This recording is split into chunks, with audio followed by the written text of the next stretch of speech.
자, 문학 개념을 총정리합시다. 첫 번째 시간입니다. 2페이지 화자 서술자라고 나옵니다. 거기 보시면 대사가 있는데 동그라미 표시에 말을 건네는 방식이 있습니다. 별표 쳐줍니다. 평형펜이랑 볼펜이랑 두 개 꺼내시고요. 평형펜이랑 볼펜이랑 두 개 꺼내시고 표 중에 말을 건네는 방식 대화가 있죠. 자, 칠판 봅시다. 말을 건네는 방식은 소위 말하는 대화체가 되고요. 얘가 대화체입니다. 그 다음 대화랑 대화 형식이랑 대화 구조랑 같은 겁니다. 밑에다 빈 여백에다 정리하시면 돼요. 얘는 실제로 대화가 이루어져야 돼요.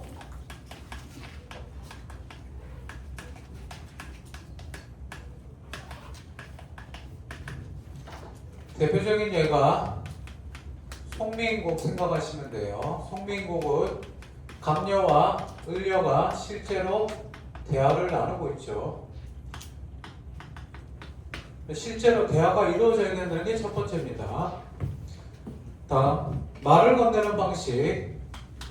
아직도 헷갈리는 애들이 있는데 찾는 법 정확하게 다시 한번 갑시다. 첫 번째, 청자는 이때 but 청자의 대사가 없어야 돼요. 청자의 대사 없습니다. 청자가 얘기를 하면 그거는 대화예요.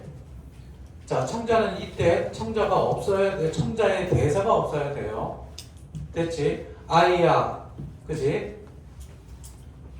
농사를 지으려무나 뭐 이런 것들 나오죠.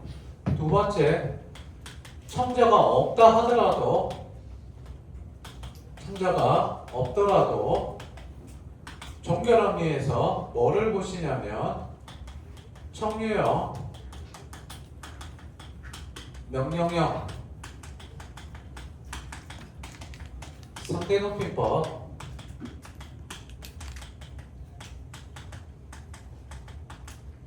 여기 나오면 뭐 대화체로 봅니다. 의문형에 대해서는 무조건 되는 게 아니라 의문형이 옛날에 무조건 된다라고 보는 선생님이 계셨는데 의문형을 자세히 보면 청자가 없더라도 자기 자신한테 하는 거냐 무조건 다른 사람이 한다 하더라도 이거는 좀 봐야 돼요. 문맥의 흐름을 봐야 돼서 이렇게 보시면 됩니다. 요 두 개가 대화체입니다. 근데 요즘 대화체라는 말보다는 말을 건네는 방식으로 훨씬 더 말이 잘 나오고 있습니다. 그래서 누구에게 말을 건네는 방식 이렇게 나오죠. 그죠?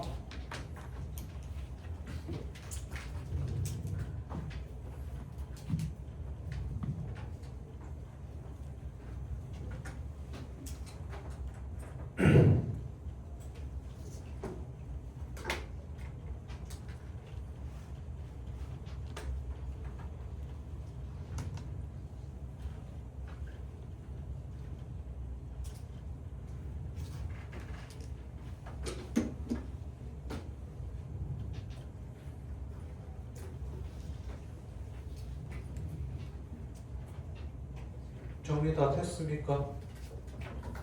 마무리 정리하시고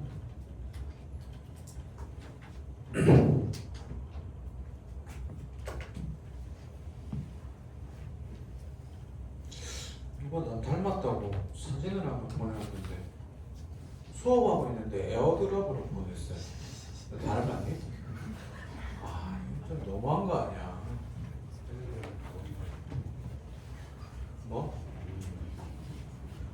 자, 그렇게 보시면 됩니다. 넘깁시다. 다음 3페이지 보시면 대화체가 나와 있고요. 제가 말했던 거 보시면 되고 거기에 보면 맨 밑에 목과적 구성이라고 되어 있습니다. 3페이지 맨 밑에 목과적이 있습니다. 찾았습니까? 목과적에 밑줄 쳐두시고 이게 지난번에 한번 했던 건데 목과적은요 참고로 좀 써둡니다. 목과적은 요즘은 잘 안 나오는데 언제 태어날지 몰라서 전원적 더하기 평화로움이에요. 문학 개념어니까 문학 개념어 나오는 거 싹 정리합시다. 전원적 더하기 평화로움이 됩니다.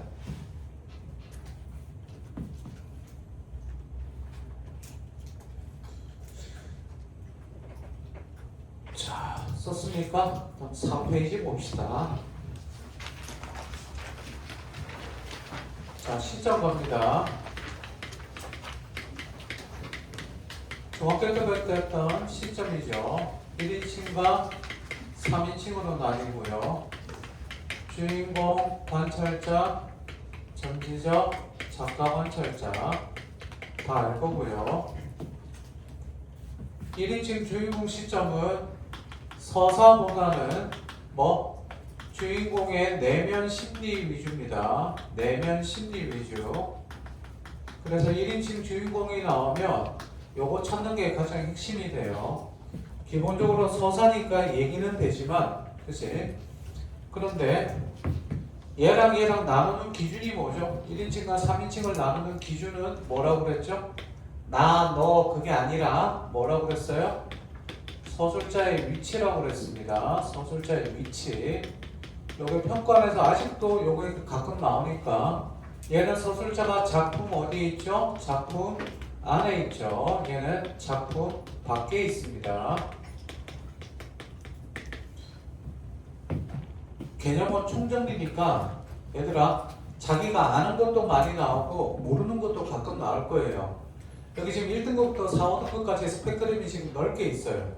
그럼 1등급 애들은 하면서 자기가 몰랐던 거, 배웠던 거, 그거 부족한 거 채워나가는 과정이고요.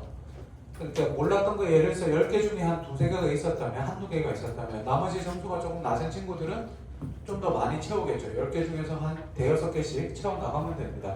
총정리하는 거예요. 알겠죠? 그러다가 모르는 거 있으면 반드시 밑에다가 Q라고 해놓고 저한테 카톡으로 질문을 하든지 쉬는 시간에 질문을 하세요. 이해됐니? 헷갈리면 헷갈린다고 써두고 그냥 넘어가면 안 돼. 지금은 개념을 바로 잡는 적이라서 주인공의 내면 심리 위주로 나가게 됩니다. 그래서 독자에게 친근감과 신뢰감을 형성합니다. 독자에게 친근감과 신뢰감을 형성하는 게 1인칭 주인공 특징의 시점의 특징이에요. 그치? 그래서 그 밑에 보시면 4페이지 밑에 보시면 칸 나눠놓은 거 있으니까 그죠? 보시면 됩니다.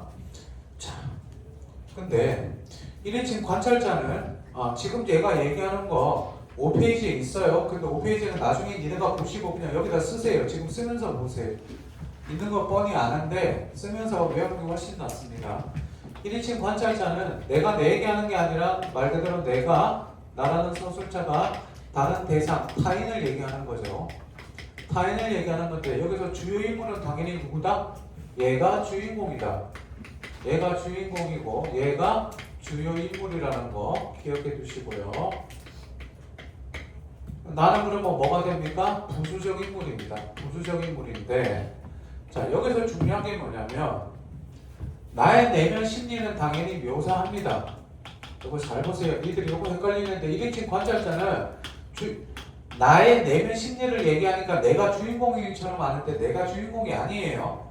나의 내면 심리는 얘기할 때 주인공의 내면 심리는 서술한다 못한다? 내면 심리는 못합니다. 그래서 주로 행동이나 대사 등을 관찰할 뿐이죠. 대사 등을 관찰하는데 읽으면서 이 사람의 마음이 이렇구나 라고 짐작하는 건 독자인 우리의 할 몫이에요. 그걸로 기억하셔야 돼요. 되셨니? 여기 영상 나오니? 오케이. 자, 여기까지 기억하시면 됩니다. 그래서 이러다 보니까 얘는요 무슨 효과를 주냐면 독자에게 긴장감과 경이감을 형성합니다. 긴장감과 경이감을 형성합니다. 오 이런 마음이었어 라고 찾게 되죠. 긴장감을 견정을 형성하고 서술에 제한이 있는데 그건 요즘 잘 나오지 않으니까 여기까지 보면 될 것 같습니다.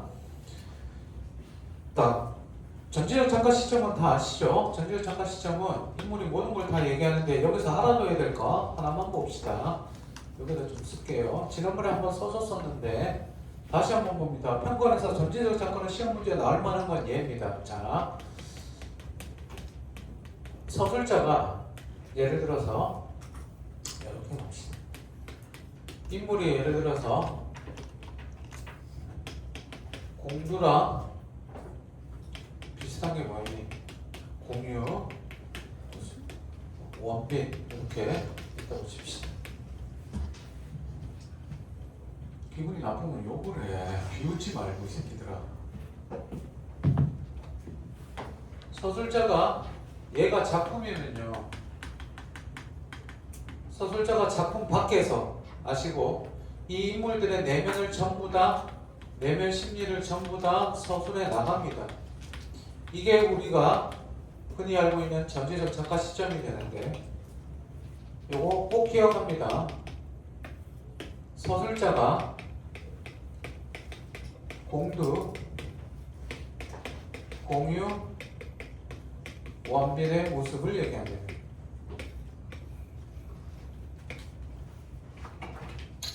마음에 안 듭니다. 동생들 하시죠. 리사랑 로제, 제니로 봅시다. 얘들이랑 조금 더 친해요. 자, 잘 보세요. 서술자가 작품 밖에 있는 건 똑같습니다. 작품 밖에 있는데 얘가 공두의 내면 심리를 묘사합니다. 그런데 공두가 서술자가 공두의 내면 심리를 묘사하되 공두는 밖으로 나갔다. 뉴욕으로 갔다. 갔더니 리사랑 제니가 JF공항에 마중 나왔다. 걔들의 표정이 되게 환하고 밝았다. 라고 나오는데 리사랑 제니의 얘들의 내면 심리는 묘사하지 못합니다. 왜? 묘사하지 않고 소위 말하는 주인공이 얘기 때문에 얘의 내면 심리는 얘기하지만 얘가 리사를 바라보고 얘가 제니를 바라본 걸 얘기해요. 그러면 얘는 얘들의 내면 심리를 모르겠죠. 그치? 그러다 보니까 이걸 가지고 우리는 뭐라고 하느냐? 전지적 작가 시점은 전지적 작가 시점인데 제한돼 있죠. 얘들은 몰라요. 이걸 가지고 다 같이 뭐? 제한된 전지적 작가 시점이라고 해요. 자, 그러면 제한된 전지적 작가 시점이라는 이 용어 자체는 모르셔도 되되 용어 자체는 몰라도 되되 등장인물의 내면 심리를 모두 다 파악한다 이렇게 나오면 틀려요. 이해되니? 얘가 주요 인물이 누군지 보고 이렇게 얘기하는 거를 본다면 이렇게 생각하시면 돼요. 대표적인 게 평가원에서 나왔던 게 누가 나왔냐면 박태원의 니들 아마 배운 사람 있을 겁니다. 천변풍경이 있습니다. 2013학년도 수능에 나왔죠. 이때 EBS 찍기 특강 없었을 때 제가 이 작품을 찍었던 기억이 납니다. 수능에서. 놀랬죠. 제가. 진짜 나올 줄 몰랐어요. 아무튼 출제 가능성이 높아서 찍었을 때 이때 2명 찍었습니다. 박태원이랑 이청준. 박태원과 이청준은 평가원의 작가예요. 나올 것 같다 그랬는데 박태원이 나왔고요. 그래서 그 다음에 한 명 딱 찍었습니다. 이청준. 올해는 이청준이다. 진짜 나온다. 막 입에 개거풀 불고 얘기했어요. 진짜 이청준 나왔습니다. 소문내요. 자, 보세요. 얘가 박태원의 천변풍경이나 아니면 천변풍경 말고 소설가 구보시의 일을 봅시다. 소설가 구보시의 일을 보면 구보가 나가서 누구 봅니까? 사내랑 최군에 대해서 묘사합니다. 다방에 들어갔는데 사내랑 최군이 들어왔는데 사내랑 최군이 저 새끼들 시끄럽고 내가 보기 싫은데 라는 생각을 합니다. 그러면 사내와 최군의 심리는 얘기하지 않고 구보의 심리만 얘기하죠. 딱 읽었을 때 분명히 전지적 작가 시점인데 주인공의 내면 심리만 얘기하고 나머지의 내면 심리 묘사하지 않죠? 그러면 얘로 생각하시면 됩니다. 개념 이해됐습니까? 됐죠? 다음 3인칭 작가 관찰 시점에다 쓰세요. 가장 객관적 괄호하고 사실적. 가장 객관적 괄호하고 사실적. 3인칭 작가 관찰자 시점입니다.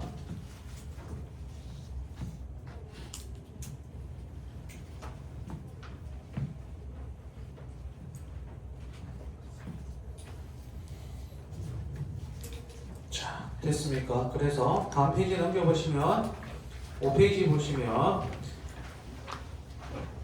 뭐 좀 나와 있죠, 그렇죠? 페이지 보시면 주인공 시점이랑 관찰자 시점, 자, 그다음 전지적이랑 작가 관찰자 시점 나와 있으니까 한번 읽어보시면 됩니다. 1번에 객관적 서술이라는 말이 있는데 그냥 요 용어는 그냥 무시하셔도 돼요. 독백은 다 알 거고요. 자, 다음 넘깁시다. 다음 넘기시면 6페이지 보시면 특정 인물 초점하자라고 되어 있는데 표 바로 밑에 보시면 밑줄 제한된 전지적 시점의 작품에서 등장하는 개념 밑줄 쳐두세요. 차장님, 자 제한된 전지적 시점의 작품 밑줄 치시고요. 그래서 보시면 박태원의 골목안이 있습니다. 보기 서술자는 자신의 시선으로 서술하기도 하고 밑줄 인물의 시선으로 초점하여 서술 밑줄 별표.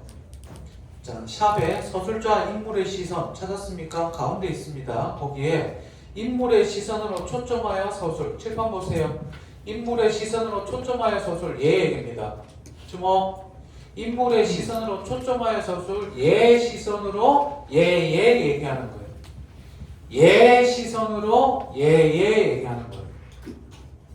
이해되셨죠? 그게 이 선지입니다. 평가에 나온 선지를 기준으로 보세요. 그래서 맨 밑에 그 보시면 표 보이시죠? 표. 서술자가 작품 왼쪽을 얘기하는 게 자 1번이 있고 2번이 있습니다. 1번이 소위 말하는 전지적 작가 시점이고 2번이 얘예요. 2번이 제한된 전지적 작가 시점입니다. 그림 보이시죠? 2번이 제한된 전지적 작가 시점이에요. 요거 정도 보시면 됩니다. 개념 이해되셨죠? 다음 넘깁시다. 7페이지 보겠습니다.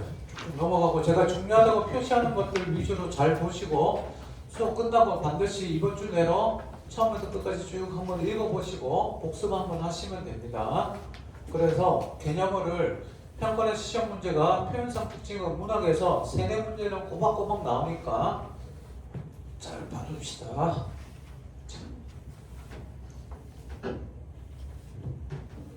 그 다음 볼게요. 서술 방식, 인물 제시 방법 이렇게 돼 있는데 자, 칠판 봅시다. 직접 제시와 간접 제시가 있습니다. 직접 제시는 말하기라고 하기도 하고 말하기가 중요한 게 아니라 뭐가 중요하냐면 다른 말로 요약적 제시, 설명적 제시, 분석적 제시. 다음 얘는 보여주기라고 하고요. 극적 제시라고 합니다. 이렇게 써둡니다.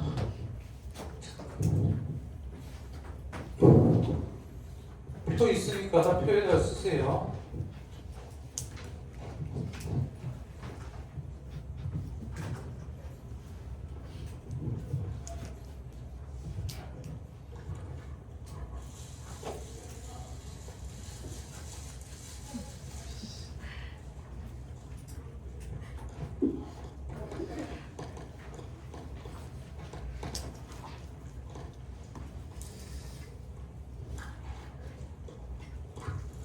자, 요약적 제시에다 쓰세요. 인물의 요약적 제시, 미안.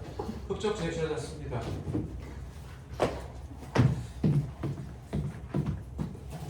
목이 너무 아파요. 자, 여기다가 인물의 대사, 외양, 행동. 외양은 등을 통해 성격을 제시했습니다.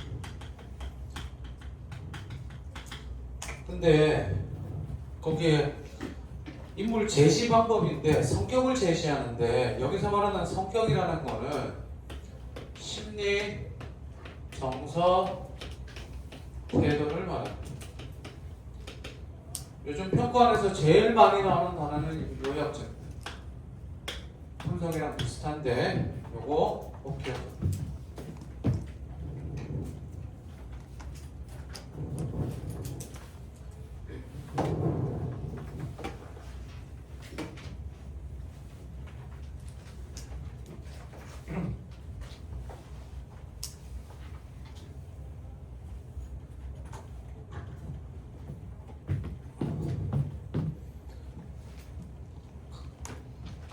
과제를 조금 많이 내줄 생각이에요. 다다음 주 다음 이제 했다고 생각해도 되겠지? 과제를 좀 많이 내줘서 과제 검사를 해야겠어. 과제를 안 해오면 진짜 바로 이 더운데 왕관기 매달아 놓는 걸로. 좋은 생각이에요. 원장님한테 얘기해서 지금 밖에 보니까 공사하는 것 같은데 뒤에다 철창을 좀 만들까? 철창을 만들어서 이렇게 가둬놓고 이렇게 수업 듣게 이렇게 괜찮은데? 자, 그러니까 구속 당하는 거 좋아하는 사람들 있잖아. 미안합니다. 자, 왼쪽 직접 해설 요약 논평. 논평이라는 말에다가도 밑줄 쳐주시고요. 표 보시면 다음 오른쪽에 대화, 행동, 그죠? 외형 묘사 등이 나오죠. 정보 보시면 되고. 지난번에 첫 시간에 했던 거 했는데 기억나나 모르겠다. 물어보자. 공부쌤은 대원이다. 직접 간접?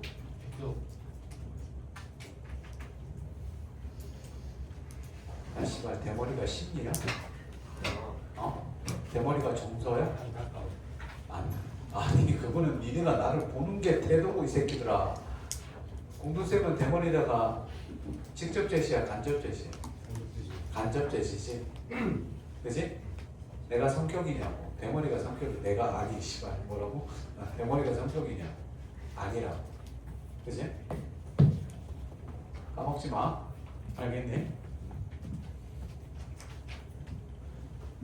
그저께 미용실에 가서 새로운 데 갔어요. 어떻게 잘라드릴까요? 제가 늘 하는 말 있죠. 최선을 다해주세요. 그랬더니 시원하게 잘라드릴까요? 더 오시죠 그래갖고 어떻게 잘 아시더라고. 네 시원하게 잘라주세요. 그랬더니 정말 시원하게 잠깐 졸았어. 그랬더니 일단 옆머리가 없더라고. 옆머리가 없어서 그랬더니 위에는 좀 남겨드릴까요? 그랬더니 굳이 이걸 남겨서 의미가 있나 싶더라고. 그래서 그냥 보시기에 제일 무난하게 그냥 커트해 주세요. 무난하게 잘라주세요. 그랬더니 뭐라고? 잘 어울린다고? 네. 표정이랑 대사가 안 맞는데 저 새끼. 자, 애매하게 남는 것보다 낫다고? 야 불법아. 갑시다. 8페이지 보겠습니다. 8페이지 보시면 외양 행동에다가 동그라미 쓰시고 외양 행동에다가 선지들 잘 보세요. 선지들 잘 읽어보시면 되고 배경 묘사 있죠. 배경 묘사. 배경에 동그라미 치세요. 자, 7번 봅시다. 소설에서 배경은 역할이 뭐죠? 작품의 분위기를 형성합니다. 작중 분위기를 형성하죠. 그래서 얘는 세 가지 기능을 보통 합니다. 첫 번째, 주제 암시하고요. 등장인물의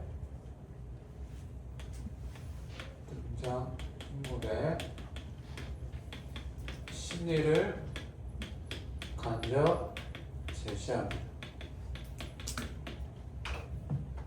얘가 제일 중요합니다. 세 번째, 배경 자체가 하나의 상징성을 띠죠.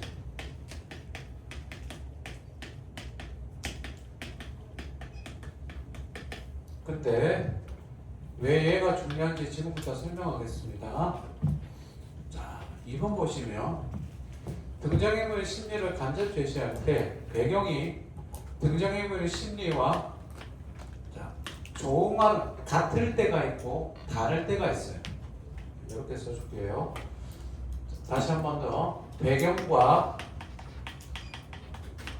인물의 심리가 유사할 때가 있고 반대일 때가 있어요. 유사일 때 쓰는 단어가 시험 문제에 잘 나오죠. 유사할 때는 뭐라고? 대응하거나 조응하거나 호응하거나 상응합니다. 이 단어 전부 다 기억하세요. 반대될 때는 대립하거나 대비되거나 상치되거나 배치됩니다. 여기서 배치는 어디에 배치하다 할 때 그 배치가 아니라 등배자예요. 등배자. 그래서 배신하다 할 때 쓰는 이 배자가 됩니다. 됐지? 서로 반대돼서 등 돌리고 있는 거 얘를 적으라고 합니다. 그래서 지난번에도 설명했는데 이태준의 복덕방에서는 자기 친구가 죽어서 그 친구의 죽음을 그 친구 딸에게 알리러 가는데 가을 하늘에 날씨가 너무 좋은 거예요. 그래서 잘 보세요. 중요한 건 얘죠.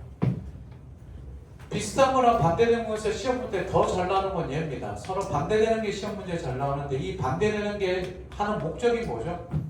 인물의 심리랑 배경이랑 반대되는 걸 통해서 대립되는 걸 통해서 인물의 심리, 소위 말하는 비극적일 때 보통 더 그래요. 아까 지금 설명했듯이 나는 너무 슬프고 죽고 싶은데 날씨는 너무 좋아. 그러면 어떻게 됩니까? 뭐를 강조하는 거죠? 비극성을 강조하는 거죠. 그래서 인물의 처지나 상황, 심리 등을 강조하기 위해서 우리가 비교를 하는 목적 중에 하나가 서로 대비되는 거, 강조하는 거 얘기하려고 하는 거죠. 이렇게 봐주시면 됩니다. 배경에서 이 정도 봐주시고요. 뒤에 배경이 또 나올 텐데 그때 가서 설명 안 하려고 미리 했습니다. 자, 특히 반대되는 거 시험 문제 잘 나온다는 거 꼭 기억합시다. 됐죠? 자, 천천히 빨리 쓰세요.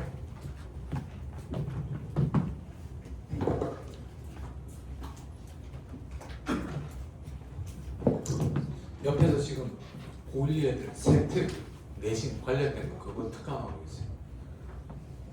나도 저거 들으러 가려고 그랬는데 이 수업에 저기 선생님 아들이 고1이잖아요. 내일 모레 한국사 시험이 있고 다 끝났어요. 주요 과목.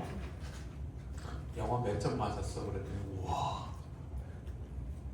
기적이에요. 거의 2배 가까이 올랐어요. 근데 50이 안 돼요. 2배 가까이 올랐는데 아직 50이 안 돼요. 영어를 너무 싫어요. 수능 영어, 모의고사 영어 보면 2등급 나와요. 그게 이상해요, 이 새끼. 이게 그냥 공부로는 이미 저는 마음을 내려놨어요. 1학기 중간고사를 보고 조금 내려놨는데 이번 기말 며칠 동안 시험 보고 물어보지도 않았어요. 잘 봤니, 못 봤니 물어보지 않았는데 지가 점수 얘기하더라고. 얘기하길래 마음 완전히 내려놨어요. 그래서 저는 목표가 가천대였거든요. 제가 얘기했었나요? 저희 아들의 목표는 가천대였다고. 내려놨어요. 그냥 대학이면 될 것 같아요. 그래서 저러다가 이제 각성해서 고2쯤 돼서 정신 차려서 공부하면 모르겠지만 차릴 것 같지 않아요. 전 개인적으로 좋은 대학을 간다고 해서 다 훌륭하고 좋은 삶을 사는 게 아니라고 생각하기 때문에 얘기했잖아요. 저희 동생도 저 지방대 나와서 지금 잘 먹고 잘 살고 있잖아요. 지방대 나오면 어때요? 포항에 있는 조그만 공대 하나 나왔어요. 공대 하나 나왔어요. 농담이에요. 자, 9페이지 봅시다. 서술자의 개입이 나옵니다. 서술자의 개입. 칠판지 한번 봅시다. 여기가 서술자의 개입은 작가의 개입이랑 같은 말이고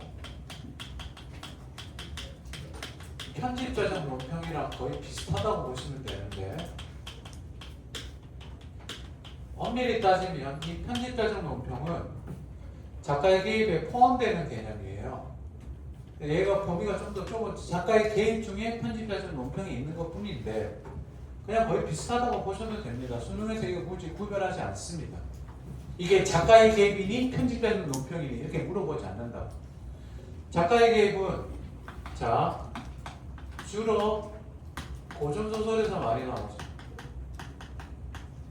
이 현대소설에서도 작가의 개입이라는 말이 옛날에 그 채만식이나 뭐 풍자소설이나 판소리 사설의 문체가 들어갈 때 가끔 나오기도 하는데 그때 작가의 개입이라는 말을 잘 쓰지 않아요. 그래서 주로 고전소설에서 많이 나오는 개념이고 또 주로 서리적 표현을 사용하고 있습니다.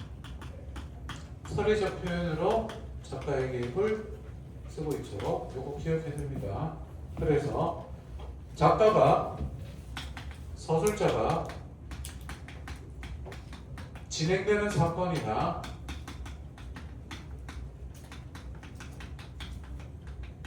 등장인물에 대해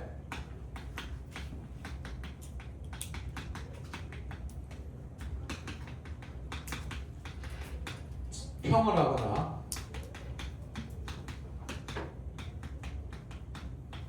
자신의 감정을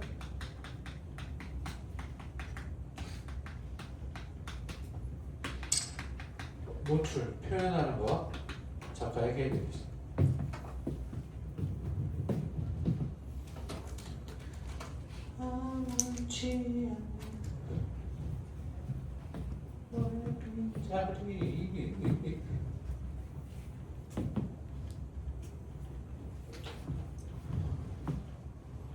그래도 거의 다 왔네.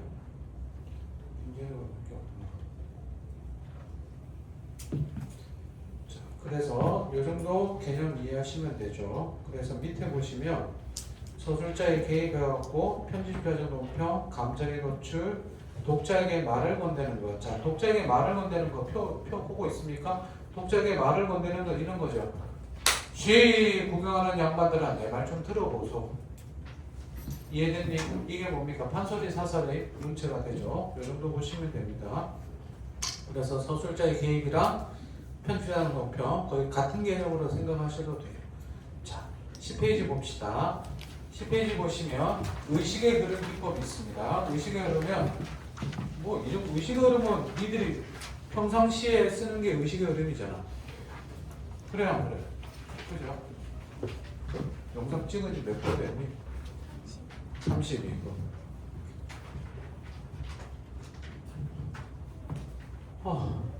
자기 집이 제일 멀어요. 송 오는데 얼마나 걸렸어? 1시간 30분. 이 정도면 이사 와야 되는 거 아니야? 근처 그래. 아침. 성민이 너 왜 마스크 그래 다시 썼어? 빼도 돼. 풀로 그리고 뭐라고? 풀로 콧물 나온다고? 그럼 휴지로 코를 막아야지. 자 보세요. 지금 제가 얘기한 세 가지에는 인과관계가 있습니까 없습니까? 없죠. 그냥 눈에 보이는 대로 얘기한 것 뿐이죠. 뭐가 돼요? 의식의 흐름. 됐죠? 이 정도는 알 겁니다. 주로 저기에서 많이 나옵니다. 다음 넘깁시다. 몇 페이지? 11페이지. 문체로 넘어갑니다. 자, 간결체 많은 체 있는데 간결체 동그라미 별표. 시험 문제는 간결체만 나옵니다. 만연체는 거의 잘 나오지 않습니다. 만연체가 나온다 하더라도 만연체가 답이 되는 경우는 거의 없다고 보시면 됩니다. 됐나요? 자, 간결체는 뭐를 주죠? 속도감 있는 사건 전개를 줍니다. 자, 간결체는요. 간결체. 자, 여기서 알아둘 건 주로입니다. 주로에 동그라미 별표 쳐두고 속도감 있는 사건 전개.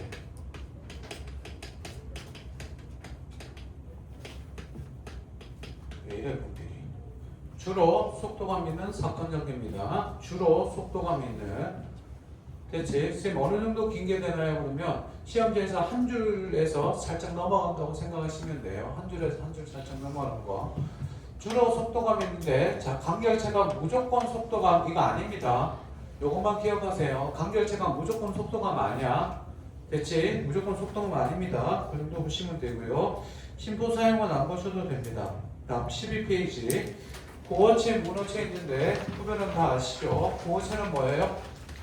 고어체는 흔히 우리가 그지 일상으로 많이 쓰는 언어가 고어체가 되고 문어체는 글 쓸 때만 쓰는 거 그 정도 되면 되죠. 그래서 어렵지 않습니다. 다음 넘기시고요. 13페이지. 자, 율문체라는 말이 있는데, 운문체라는 말이 있는데, 바로 위에서 표 밑에 잠깐 봅시다. 율문과 운문 모두 운율이 있는 글을 의미하지, 따라서 밑줄, 운율이 있는 문장인 율문체, 운문체 모두 비슷한 말로 이해하면 된다. 거기 밑줄 쳐줍니다. 표 바로 밑에 있습니다. 표 바로 밑에 율문체랑 운문체 같은 거예요. 기본적으로 산문은 운율감, 리듬감이 느껴지지 않아. 밑줄. 기본적으로 산문은 운율감, 리듬감이 느껴지지 않아. 판소리계 소설 동그라미, 판소리계 소설 동그라미, 밑에 줄 특이하게도 운율감, 리듬감이 나타나지. 밑줄 화살표로 연결. 판소리계 소설은 특이하게도 운율감, 리듬감이 나타납니다.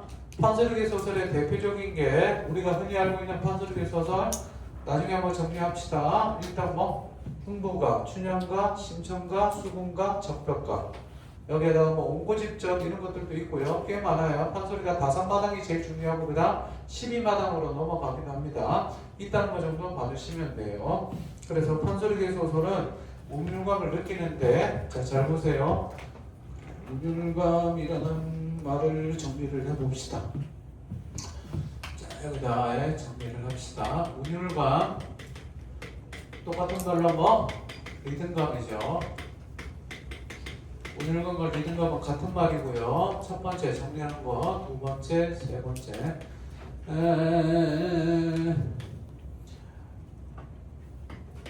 음운, 음절, 시어, 식구, 행, 연, 의 반복이죠. 여기서 율, 아까 율문체 율이 소위 말하는 규칙적으로 나오는 거예요. 규칙성. 됐지? 그래서 식구나 행양이나 연, 행과 연의 반복은 무조건 식구의 반복을 보셨을 때 얘는 유사한 통사구조의 반복도 되고요. 유사한 통사구조의 반복도 되고요. 다음 혹은 수미상응이 나오기도 하죠. 수미상응은 또 나옵니다. 수미상응 효과 몇 가지? 세 가지 있습니다. 수미상응 효과 세 가지. 가지네. 뭐 있죠? 주제강조. 이거 지금 세 가지라고 딱 했을 때 머릿속으로 세 가지가 떠오른다면 공부를 잘한 거예요.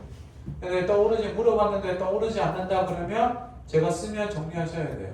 제가 물어봤을 때 얘기하는 게 두 번째 단계고 물어보자마자 세 가지가 바로 떠오른다면 잘한 거고요. 제가 그래서 이렇게 세 개 정도 써줬을 때 기억이 난다면 두 번째 단계고요. 세 개 써주는데 처음 보는 거다 그러면 그죠? 큰일 나죠. 지금이라도 공부해야 됩니다. 주제 강조, 리듬감 형성, 다음 뭐 시적 안정감 이렇게 나오죠. 자, 그래서 요게 운율감, 리듬감 관련돼서 이렇게 되고요. 두 번째 글자 수 조절하죠. 뭐 생략하냐, 줄이냐, 늘리거나 그 다음 음보율이 있죠. 이게 3번입니다. 3번 음보율은 잘 안 나와서 요즘은 잘 안 나오고요. 글자 수 조절은 니네가 흔히 알고 있는 시적 허용입니다. 그지? 허용인데 뭐 나와도 거의 답이 되는 경우는 없습니다. 선지가 쉬워서 답이 되는 경우가 없어요. 그래서 운율감과 관련된 시험 문제는 문장 구조가 시험 발문이 어떻게 나오냐면 여기 있는 거를 통해 리듬감, 운율감을 형성한다 이렇게 나옵니다. 그러면 니들이 뭘 할 수 있어야 되느냐? 음운이냐, 음절이냐, 음절의 반복을 통해 유사한 통사구제의 반복을 통해 형성한다. 혹은 시어의 반복을 통해 리듬감 형성한다. 이렇게 나오면 뭐 할 수 있어야 돼? 그거 찾을 수 있기만 하면 됩니다. 이해되셨습니까? 이렇게만 알아두면 돼요.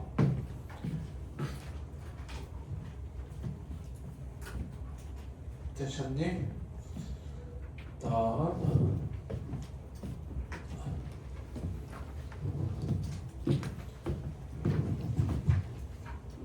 쓴 사람은 넘깁시다. 다음 페이지.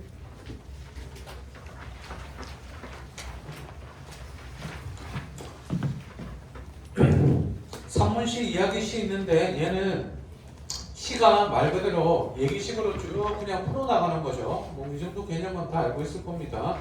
그래서 시 나올 때 우리 옛날에 우리 했던 외할머니 귀한 툇마루 이런 거 있죠, 그치? 기억나죠? 얘기식으로 쭉 풀어나가는 건 산문시입니다. 다음 넘기시고요. 15페이지에 보시면 이야기시라고 있는데 이야기시는 그냥 가볍게 보시면 됩니다. 이야기시라는 거는 시라는 건 운문인데 이야기, 즉 서사적 구조가 들어가서 얘기처럼 그치 인물이 나서 뭐 쭉 하고 얘기처럼 써내려가는 거 뭐가 된다? 네. 그래서 그 밑에 보시면 김선우의 신의 방이라고 있죠, 그렇지? 이런 것들 좀 더 가볍게 보시면 될 것 같아요. 다음 넘깁시다. 시간과 공간 관련된 거 16페이지. 자, 하나 더 얘기하면요. 문학에서 자, 요거는 제발 글 읽을 때 제가 부탁하는 건데 문학에서 시간성과 공간성과 관련된 문제가 수능에 안 나온 적은 단 한 번도 없습니다. 무조건 무조건 시간과 공간은 수능에 나오게 되어 있습니다. 그러니까 시공간이 나오면 이거는 글 읽을 때 여러분들이 해야 되는데 현대시나 소설이나 뭐든지 간에 문학 읽으면서 시간과 공간 나오면 무조건 네모 치세요. 이거 아직도 안 되는 애들인데 이거 자꾸 습관 들여야 됩니다. 네모를 치든 뭐 갈매기 표시를 하든 별표를 하든 뭐든 상관없으니까 무조건 자기 눈에 띄게 표시해 두세요. 저는 아직도 이거 해요. 아직 야 내가 오늘 수능 보겠니? 아니겠죠. 수능 시험 보는 날 제가 새벽에 일찍 일어나요. 그 옛날에 메가에서는 새벽에 응원하러 갈 때 몇 시까지 가자냐면 그 옛날에 손준 그 회장님 아시죠? 그죠? 대표이사 있던 시절에 지금도 아직도 있는데 남부터미널역에 바로 옆에 메가스터디 본사가 있어요. 건물 엄청 큰 거 본사가 있는데 거기 지하 대강당이 있거든요. 거기에 선생님이랑 직원이랑 한 300명이 모여요. 300명이 모여서 새벽 3시 반에 모여요. 새벽 3시 반에 수능 보는 날 아침에 니들 자고 있을 때 모여갖고 뭐 나와서 고생 1년 동안 고생하셨습니다. 그럼 가볍게 뭐 다과 이렇게 조금 줘요.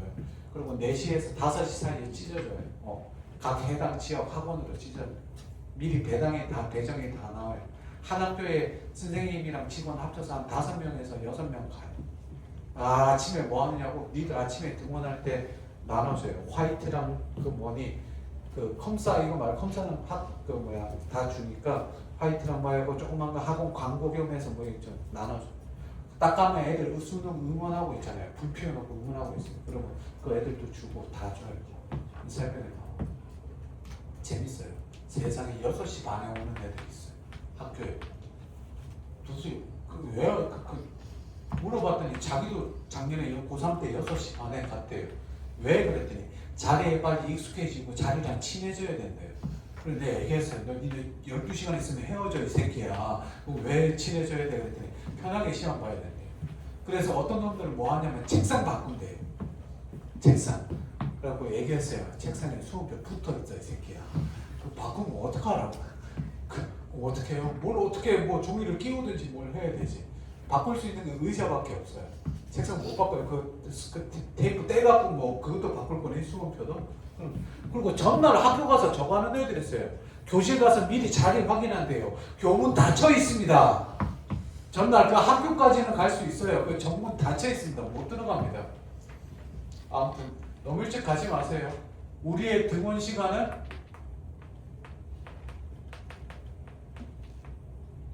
애들 제일 많습니다. 수능 볼 때 이때 들어갈 겁니다.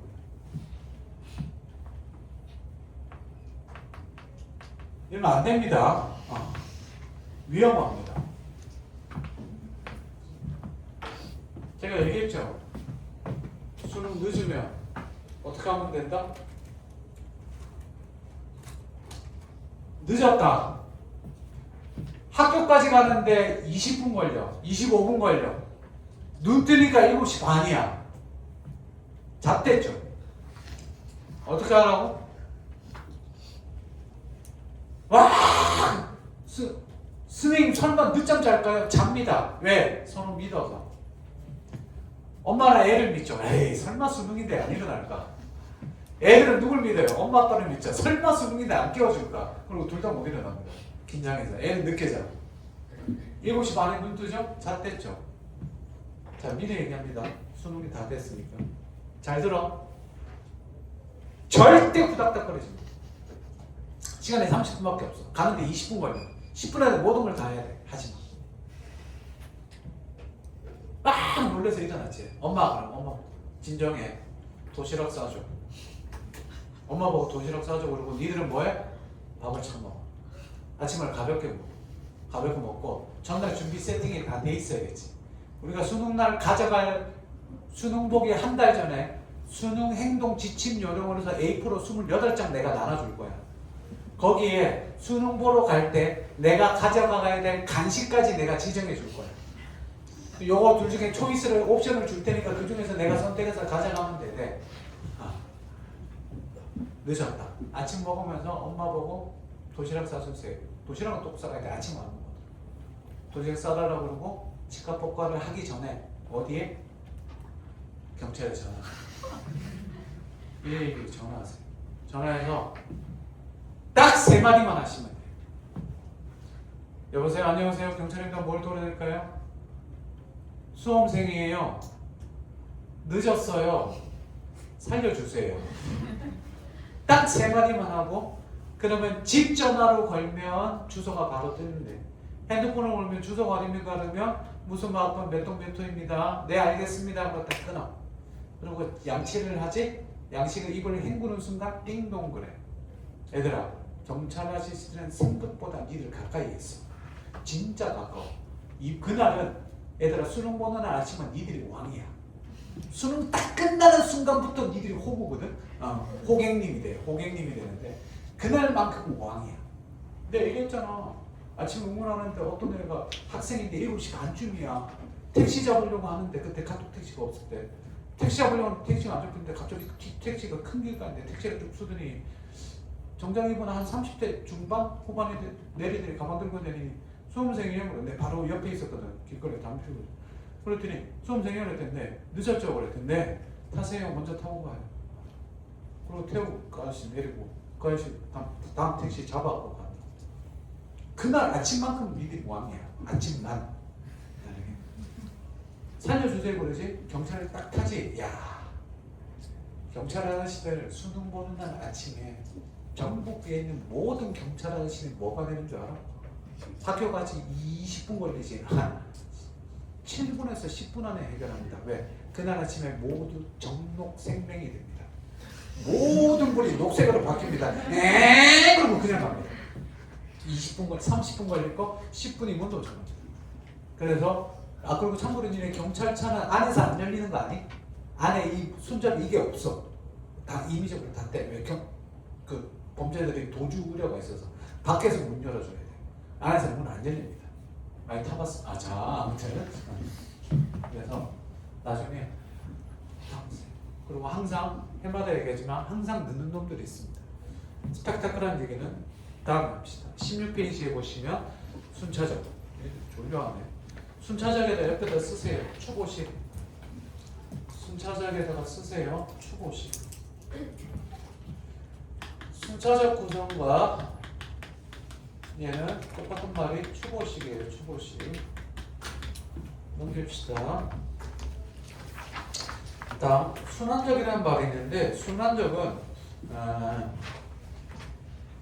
순차적 반대가 반대는 옆에다 써주세요. 역순행적 이거는 알 거고요. 역순행적 구성이고 역순행적 구성은 현재에서 과거를 돌아오는 거죠.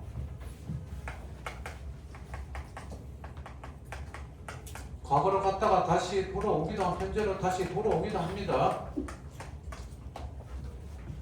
이 구성은 나중에 한 번 더 뒤에 한문구조 나올 때 한 번 더 얘기하겠습니다. 17페이지 밑에 보시면요. 영속이랑 순환이랑 이렇게 나오는데 자 거기서 자 오른쪽에 그림 보시면 영속성, 불변성이 있고 유한성, 가변성이 있죠. 찾으셨나요? 찾았니? 영속성, 불변성에다가 자연이라고 써두시고요. 유한성, 가변성에다가 밑에다 사람, 인간이라고 써줍니다. 다시 한 번 더. 영속성, 불연수치, 불변성에 대한 자연이라고 써주시고 저기 나오는데 거기에 가운데 이렇게 돼 있죠. 뭐가 됩니까? 대비라고 써줍니다. 대비. 자연과 인간의 대비할 때 이 대비가 이런 개념으로 굉장히 잘 나와요. 되셨나요? 자, 과거 해석 봅시다. 18페이지 보시면 과거 해석이 나오는데 가운데 표 밑에 보시면 거기 역전적 구성이 있는데 그 밑에 표 보시면 탄생 유년 시기 어른 있죠. 그 밑에 거 보겠습니다. 단순 과거 해석과 달리 역전적, 입체적 구성은 아예 장면이 전환되어 과거의 배경 속에 인물이 등장하고 그 속에서 사건이 진행되는 서술 방식. 자, 역전적 구성 여기다가 별표를 쳐주되 제가 지금 이 말을 설명을 하겠습니다. 칠판 보세요. 자, 잘 봐. 나는 오늘 아빠랑 같이 피자를 먹으러 갔다. 피자를 먹고 가서 뭘 하고 쭉 하다가 공원에 갔는데 불현듯 잘 봐. 6살 때 아빠랑 갔던 공원이 생각이 났다. 그때 참 재밌었다. 자, 역전적 구성이다. OX? 역전적 구성 아닙니다. 이건 단순히 과거를 해석하는 거예요. 자, 다시 한 번 더. 역순행적 구성 혹은 역전적 구성은요. 역전적 구성은 반드시 한 얘기가 나와야 돼. 무슨 말이냐? 과거 해석하면서 적어도 얘기가 한 문단 이상, 한 문단까지는 기본이고 거기서 어떻게 새로운 인물이 등장하고 내가 등장하는지 과거에 내가 등장하는지 새로운 인물이 등장하는지 여기 봐라. 하나의 이야기가 나와야 됩니다. 그래야지 그게 역전적 구성이 돼요. 되셨니? 그거 꼭 기억해 두세요. 그래서 그냥 과거 해석 나오면 역전적 구성 생각해도 되는데 수능에서는 과거에서는 개념이 훨씬 더 크게 나옵니다. 과거 해석이 있고 그 안에 역전적 구성이 있다는 거. 오른쪽에 표 있죠? 보시면 될 것 같아요. 됐나요? 잠깐 쉬었다가 19페이지부터 하겠습니다. 자, 공간 갑시다. 19페이지. 공간에는요, 천상계랑 지상계랑 두 개로 보통 나눠지는 경우가 있는데 공간에서 제일 중요한 게 잘 나오는 것 중에 거기 있는 게 뭐냐면 적방화사입니다. 적방화사는 기본적으로 천상에 있던 인물이 여기서 천상의 인물이라는 거는 신선이겠죠. 신선인데 선관이나 주로 선녀들 혹은 하늘의 장군, 장수 등이 됩니다. 얘들이 뭐를 해서 죄를 짓는 걸 가지고 득죄라고 하죠. 득죄를 해서 형벌을 받게 되는 게 그래서 뭐로 태어난다? 인간으로 태어나는 것. 인간으로 태어난 신선이 인간으로 태어나는 것 자체가 형벌이 되는 거지. 그래서 인간에서의 삶을 살다가 다시 어떻게 됩니까? 하늘로 복귀하게 되는 걸 적강화서라고 그러죠. 적강화서 혹은 적강 모티프라고 합니다. 이거는 뭐 많이 들어서 저도 몇 번 해줘서 알고 있을 거고요. 근데 중요한 거는요. 여기 잘 보세요. 천상이랑 지상이랑 나눠지는 걸 가지고 우리는 뭐라고 그러냐? 이원적 구조라고 합니다. 이원적 구조. 여기 아마 프린트에 없을 겁니다. 요 말을 써두시고 이 이원적 구조는 천상과 지상은 서로 보통 어떻게 되어 있냐면 단절되어 있는 게 아니라 단절이 되어 있는 게 아니라 주로 이어져 있습니다. 이어져 있다는 말은 다른 말로 하면 연결되어 있어요. 이 연결되어 있는 걸 가지고 뭐라고 그러느냐? 이걸 가지고 우리는 연속적 세계관이라고 그럽니다. 요 말을 기억합시다. 평가에서도 요 말이 나왔습니다. 연속적 세계관 혹은 연속적 공간이라고 보시면 돼요. 서로 어떻게 된다? 서로 그러니까 이 연속적 공간이라는 말은 이어져 있다는 말은 무슨 말이냐면 천상에서 일어나는 일이 인간 세계에 영향을 서로 얘들아 영향을 미친다라고 생각하시면 돼요. 그러니까 예를 들어서 선관이 내려와서 선녀가 내려와서 인간의 꿈에 나타나서 어떻게 그지 누구 아들이 태어날 건데 얘는 원래 하늘의 장수였다 뭐 이런 식으로 얘기하기도 하고 나오는 거죠. 이렇게 기억하시면 됩니다. 그래서 표에 보시면 천상계, 이계, 지상계 있는데 이계는 다른 공간이 되죠. 그래서 맨 밑에 19페이지 맨 밑에가 소위 말하는 옆에다가 적강화소, 그치? 적강 모티프라고 써주시면 돼요. 19페이지 맨 밑에 있는 게 적강화소, 적강 모티프라고 보시면 됩니다. 됐습니까? 20페이지 봅시다.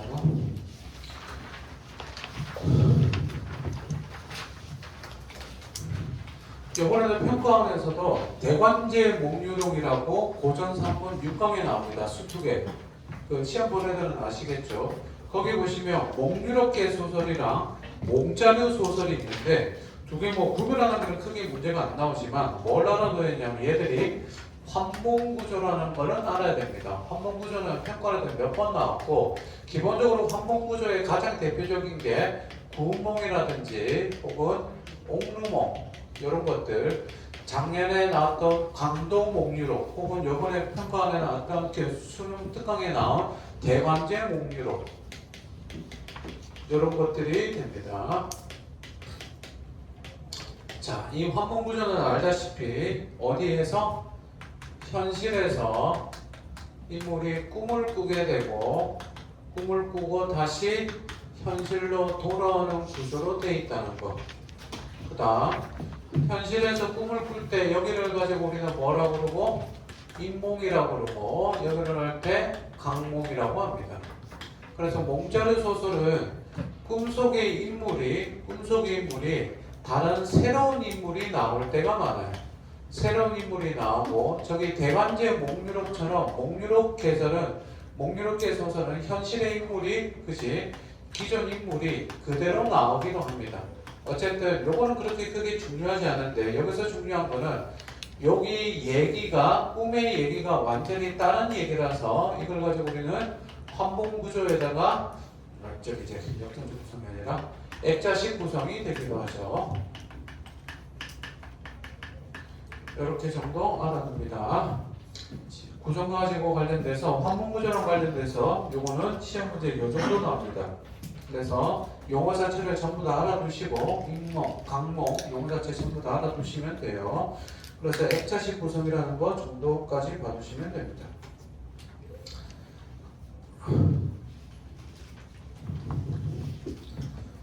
다음 페이지 21쪽 보시면요.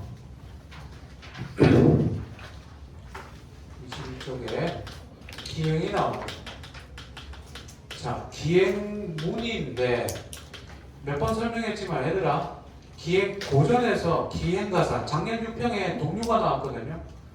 북청가 수능에서도 북세고 이런 거 나올 때 유배 가서 쓰는 거라든지 어디 가서 이동할 때 혹은 내가 우리 지난번에 배웠던 주우르 온천형이라든지 그런 식으로 해서 수필이들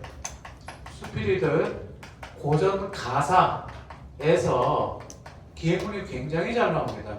여기서 기행문의 3요소가 여정, 경문, 감상이 있는데 이 중에서 제일 중요한 게 뭐다? 감상이라고 얘기했습니다. 이 감상에는 인물의 심리가 주로 들어가 있겠죠. 가서 내가 오늘 어디 가고 내일 어디 가고 오후에는 어디 가고 이런 것들 가서 봤더니 되게 좋았다. 가서 내가 이런 전설을 들었다. 이런 것들 나오는 게 경문이라고 생각하시면 돼요. 감상은 심리가 되겠죠. 요 정도. 그래서 21쪽에 가운데 표시만 해두면 됩니다.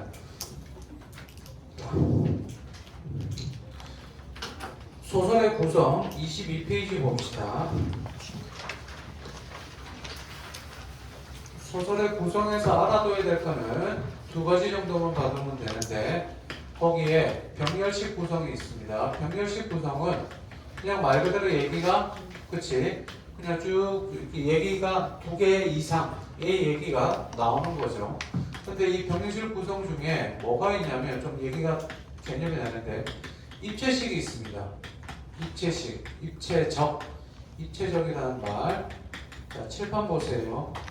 입체적이라는 말은 그때도 얘기했었지만 평전이니까 하나죠, 그렇죠? 입체는 뭐?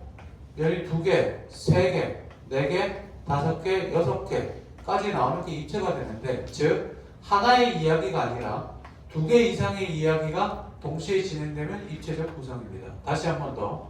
하나의 이야기가 아니라 두 개의 이야기가 동시에 구성돼요. 그러면 예를 들어서 이상이라는 애가 오늘 뭐 쭉 하다가 차설 한 다음에 자 차설이 뭐죠? 각설, 차설, 고전소설에서 이야기를 바꿀 때 전환할 때 쓰는 상토가 되죠. 다시 한 번 더. 차설, 각설은 고전소설에서 이야기를 바꿀 때 쓰는 상토가 되는데 이성이 이러다가 숙형이는 한편 이때 뭐 하면서 다른 얘기를 써나갑니다. 즉 시간은 동일하지만 시간은 4일 오전, 4일 오전 동일한데 공간이 다르고 인물이 다르게 되죠. 그래서 두 개의 이야기가 동시에 진행되는 거 입체적 구성이라고 생각하시면 됩니다.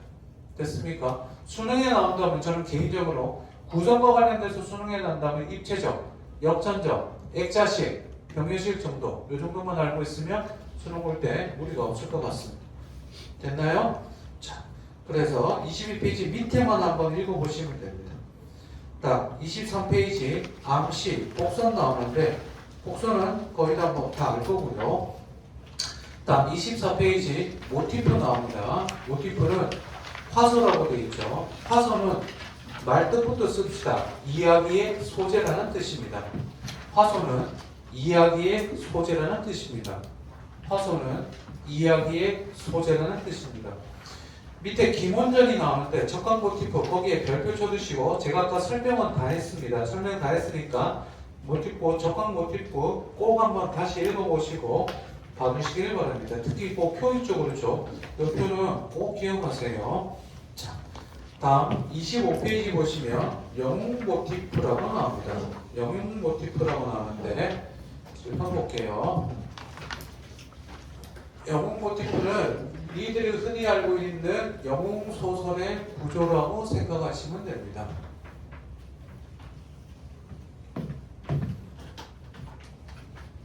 자, 정리 한번 해봅시다. 영웅 소설의 그지 구조라고 생각하시면 되는데 1번이 뭐죠? 고귀한 혈통이죠. 2번이 기이한 출생. 이미 다 외우고 있죠? 이거 외우고 있어야 됩니다. 기이한 출생. 3번이 비범한 능력을 가지고 있죠. 2번, 3번 뭐 합쳐도 되고요. 1번, 2번 합쳐도 됩니다. 그러다가 4번에서 자, 4번이 중요한데 개인적 시련을 겪습니다. 개인적인 시련입니다. 그랬더니 개인적 시력을 조력자가 나타나서 등장해서 도와주죠. 그래서 시련을 뭐 넘깁니다. 극복하죠. 그러다가 조력자에게서 뭐를 하기도 하고 뭐 무술을 배우기도 하고 능력을 기르죠. 그러다가 뭐가 나타나니? 사회적 시련이 나타납니다. 사회적 시련이라는 것은 나라에 외적이 침입한다거나 내란이 일어나거나 반역이 일어나는 거, 역모가 나타나는 게 되죠. 그러다가 마지막으로 어떻게 됩니까? 극복하고 이거를 극복하고 그래서 영웅이 탄생하게 되죠. 이 정도는 기본적으로 좀 알고 있어야 됩니다. 고귀한 혈통이라고 하니까 막 엄청나게 막 단군 뭐 이런 것처럼 그것만 생각하는데 그거 외에도 길동이도 고귀한 혈통에 해당됩니다. 뭐 예언 하나 할까요? 올해 홍길동전 수능에 절대 안 옵니다. 이제 예언합니다. 고재종의 EBS 수투에는 면면함에 대하여 있습니다. 그거 올해 수능에 절대 안 옵니다. 예언합니다. 올해 영어 1등급 90점입니다. 예언합니다. 한국사도 얘기해 줄 수 있지만 참겠습니다. 그건 니들도 조금 생각하면 찾을 수 있을 것 같아요. 미안합니다. 그만할게요. 자, 그 정도 보시면 됩니다. 25페이지에 영웅 모티프 나오니까 여기 얘기가 되고요. 결연 모티프는 말 그대로 이제 정의하는데 자, 10번 잠깐 보세요. 서로 결연이라는 거는 서로 연이 맺어지는 건데 혼인과 관련할 때 혼인 장애 모티프가 있습니다. 혼사 장애 모티프 요거 좀 써둡시다. 요거 밑에다가 혼사 장애 모티프 요게 잘 나옵니다. 요즘 평가원에서 혼사 장애 모티프가 잘 나오고 있어요. 혼사 장애 모티프는 말 그대로 뭐 하는 겁니까? 중간에 누가 나타나서, 그지? 예를 들어서 뭐 계모라든지, 그지? 악독한 시녀라든지, 그지? 나쁜 시녀라든지, 아니면 뭐 엄청난 권력, 그렇죠? 왕이라든지, 아니요, 왕이라든지 다른 얘들이 나타나서 혼사 장애 되게 많이 하죠, 그렇죠? 둘이 많이 막습니다. 이런 말이 있습니다. 권력이 강제로 결혼시키는 걸 늑약이라고 그래요. 늑약, 강제로 늑혼 혹은 늑약, 강제로 약혼시키거나 약혼이나 결혼시키는 거를 늑약이라고 그래요. 자, 늑약 혹은 늑혼 요거 좀 알아둡니다.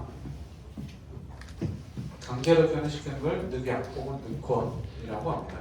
그래서 혼사장애 모티프가 시험 문제에 잘 나오고요. 뭐 계모가 나타나서 괴롭힌다거나 왕이 나타나서 딸이랑 바로 결혼시키거나 이런 것들 정도 알아두시면 됩니다. 다음 27페이지 보시면 모함, 음의 모티프가 있습니다. 자, 모함은요 평가원에서 요즘 보기에서 제일 많이 나온 게 이 모함 모티프예요. 모함 모티프는 주로 어디에서 많이 나오냐면 칠판 보세요. 이거 좀 중요하니까 자 쟁총형 가정소설에서 자, 이 말은 까먹어도 되지만 용어는 알아둡시다. 쟁총형 가정소설이라는 거는 누구? 처와 첩 간의 갈등을 뜻합니다. 주로 처첩 간의 갈등을 나타내는 거 쟁총형 가정소설이라고 그러고 쟁총형 가정소설에서 처첩 간의 갈등에서 주로 누가? 주로 첩이 그치? 나쁜 니은으로 나와요. 됐죠? 니은에다가는 자기 이름 쓰셔도 돼요.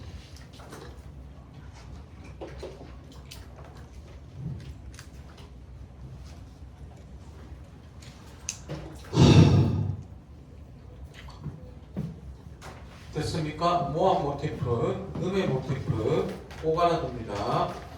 첩이 나온다는 거. 다음 액자식 구성 28페이지 했고요. 액자식 구성은 외화, 내화 중에 내화가 더 중요하다는 거 알아두시면 돼요. 다음 29페이지 위에서 교차로가 나옵니다.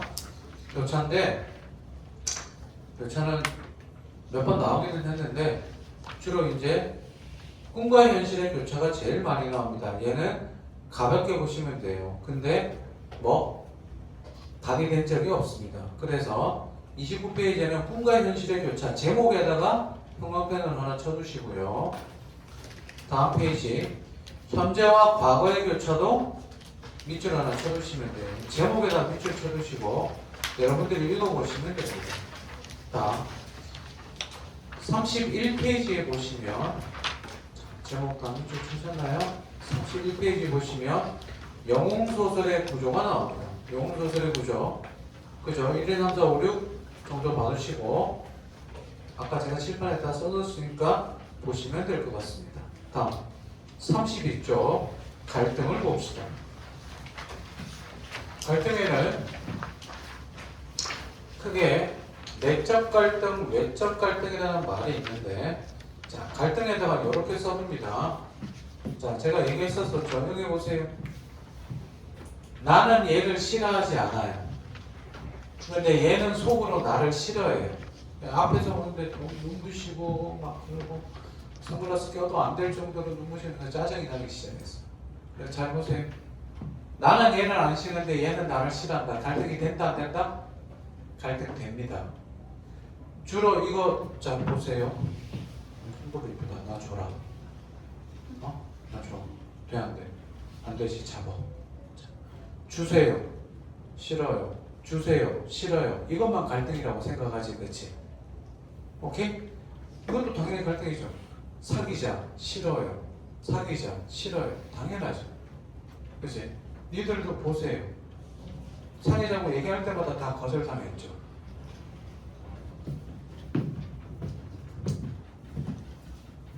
저도 사귀자고 그럴 때마다 다 거절했어요. 거짓말이에요. 자, 갈등은요, 밑에다가 쓰세요. 현실의 불만족 상태. 갈등은요, 쓰세요. 현실의 불만족 상태. 갈등은, 자, 나는 얘를 안 싫어하는데 얘는 나를 싫어한다. 일방적으로 싫어하는 거, 그것도 갈등이에요. 기억나세요? 자, 윤동주의 자화상 봅시다. 삼원동이 농가, 외딴 우물가 들어갔더니 우물가에 누가 있다? 사내가 있다. 사내가 보기 싫지. 보기 싫어서 가네요. 가다 보니 불쌍하죠. 돌아갑니다. 갔더니 또 사내가 있는데 보기 싫어요. 으악 대머리. 그래갖고 또 가죠 그러죠. 근데 그 사나이가 그리워져요. 또 가서 봅니다. 여기 보세요. 우물가에 비친 내 모습이 마음에 들어요 안 들어요? 마음에 안 들어요. 갈등. 윤동주의 참외로 파란 녹이 낀 구리거울 속에 어느 왕조의 유물이길래 이다지도 욕될까 기억나시죠? 거기 보면 내 모습이 마음에 들어요 안 들어요? 안 들죠. 내적 갈등. 됐니? 자, 갈등의 정의가 뭐라고? 현실의 불만족 상태. 오케이, 됐습니까? 에이? 33쪽에 보시면 인물과 자연에 밑줄 쳐주시고 인물과 사회에 밑줄 쳐주시고 34페이지에 인물과 운명이 있습니다. 인물과 운명이 있을 때 운명을 그대로 받아들이느냐 받아들이지 않느냐 있죠. 자, 보세요. 선생님은 대머리가 될 운명이에요. 그거를 뭐 발모제라든지 이런 걸로 바르면서 뭐 합니까? 거부하죠. 그렇죠. 그치? 근데 결국은 순응할 수밖에 없죠. 그치? 니들이 내 나이쯤 되면 아마 대머리 그 치료제가 다 나타나서 이제 거의 다 되지 않을까라고 생각을 해봅니다. 세상에 이제 대머리가 없지 않을까 해보는 거죠. 다음 35쪽에 보시면 서사적 긴장감이 있는데 서사적 긴장감은 말 그대로 긴장감 옆에다 쓰세요. 서사적 긴장감에다가 1번 갈등 심화. 서사적 긴장감은 1번 인물의 갈등 심화. 다음 2번 속도감 있는 사건 전개. 2번 속도감 있는 사건 전개. 사건 전개 속도가 빠르면 긴장감이 형성될 수밖에 없어요. 됐니? 자, 그 정도 봐주시면 됩니다. 그리고 뭐 인물이 감정이 고조될 때가 있는데 잘 안 나와서 보시면 되고 언어 유희.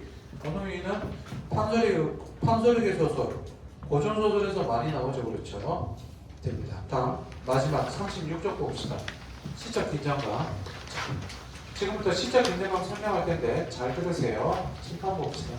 저 보고 나서 제가 설명 좀 해줄게요.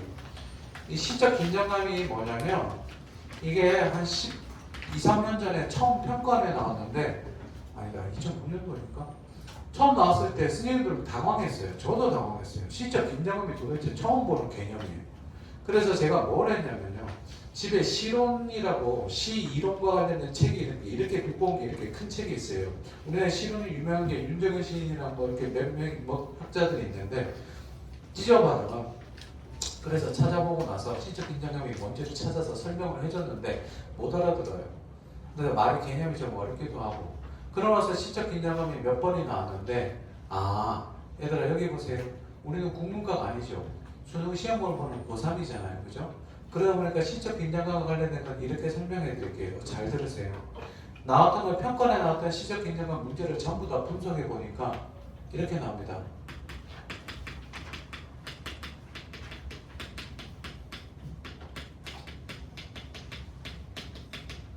뭐뭐를 통해 시적 긴장감을 형성하고 있다 나와요.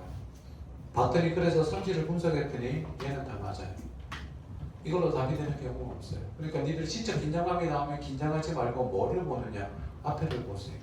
이 앞에 보면 뭐가 나오냐면 도치, 단어, 역설 이게 나옵니다. 즉 무슨 말이냐? 시적 긴장감이라는 건 굳이 설명을 하자면 우리가 흔히 알고 있는 일상적인 어순에서 벗어나거나 일상적인 방법에서 벗어나는 거예요. 자 보세요. 도치는 일상적인 문장 우리 순서에서 벗어나게 되죠.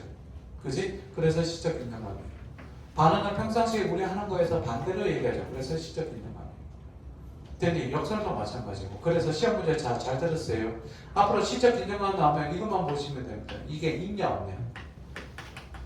자 거기에 보시면 선지 잘 보세요. 요것만 보시면 됩니다. 자 선지 보겠습니다. 맨 위에 선지 몇 개 있어요. 거기 보세요. 어조의 변화, 단어적, 대조적, 단어적, 역설적, 도치, 어조의 변화 나와 있죠. 신적 긴장감이라는 말은 보지 마시고 긴장감의 유무로 판단하는 게 아니라 7번 보세요. 뭐라고? 예로 판단하시면 됐니? 앞에 선지로 판단하세요. 자 오늘 중요한 거 하나 했습니다. 벌써 몇 개 나왔습니까? 벌써 6번이나 나왔죠. 올해 수능에도 나올 수 있고 국평에도 나올 수 있습니다. 나올 수 있는데 시적 긴장감이라는 말이 나오면 예를 보라는 얘기예요. 됐나요? 어제 들었습니다. 까먹지 마세요. 됐지? 자, 다음 페이지는 그냥 한번 읽어보시면 됩니다. 자, 여기까지 개념어 1번 끝냈습니다.